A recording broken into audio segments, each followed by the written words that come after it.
The Ute Native Americans called the areas of Colorado and Utah their home. They cherished the land and spent their days as a migratory group. They had spent their summers in the Rocky Mountains of Aspen, and when the winters began to create harsh conditions, the Utes went west towards Utah. They spent a good bit of the winter in Grand Junction, Colorado. Many historians and archaeologists even believe that the Utes descended from the Aztec culture. Modern-day studies even show that the Utes share part of their language with the Aztecs. As Spanish exploration began in the 17th century in what is now the western United States, the Utes were introduced to horses and equestrian skills. Horses became a symbol of power among the Utes. The acquisition of horses also allowed for a quicker migration during the summer and winter months. The Utes benefited from the land until Colorado Indian agent Nathan Meeker began his fight to push the Utes onto reservation land. This land was given by President Abraham Lincoln in 1863. And in 1879, Nathan Meeker attempted to push the Utes further, leading to the infamous Meeker Massacre. As time went on, the Utes had been completely confined to the reservations. This confinement allowed for many miners to come into the Roaring Fork Valley and began staking claims in the mountains that surrounded Aspen.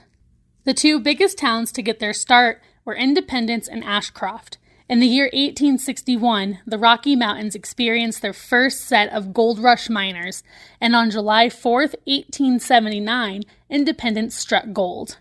The remainder of the Aspen area struck silver and began mining as much as they could, as the U.S. was paying $1.50 to $2 per ounce to help back the dollar.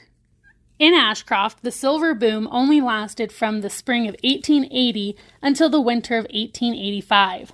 Miners then loaded all of their belongings, including their houses, onto wagons and headed into Aspen to continue searching for silver. The Sherman Silver Act was later repealed in November of 1893, causing over 200 mines to close overnight. In Aspen, during the 1880s, many wealthy Victorian families worked hard to create a community within the mountains. A man by the name of Jerome Wheeler really got Aspen up and running. Wheeler funded the completion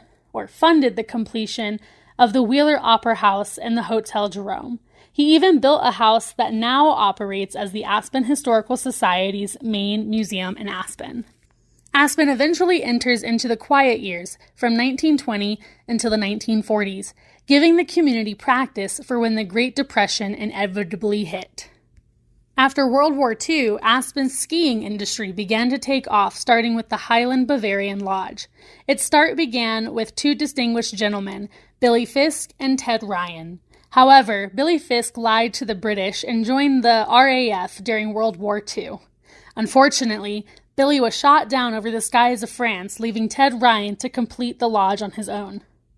Ted was not nearly as passionate about skiing, and so he lent the property to the 10th Mountain Division. Today, the Bavarian Lodge undergoes renovations while Aspen Mountain became and still is the popular mountain in which skiers seek out year after year.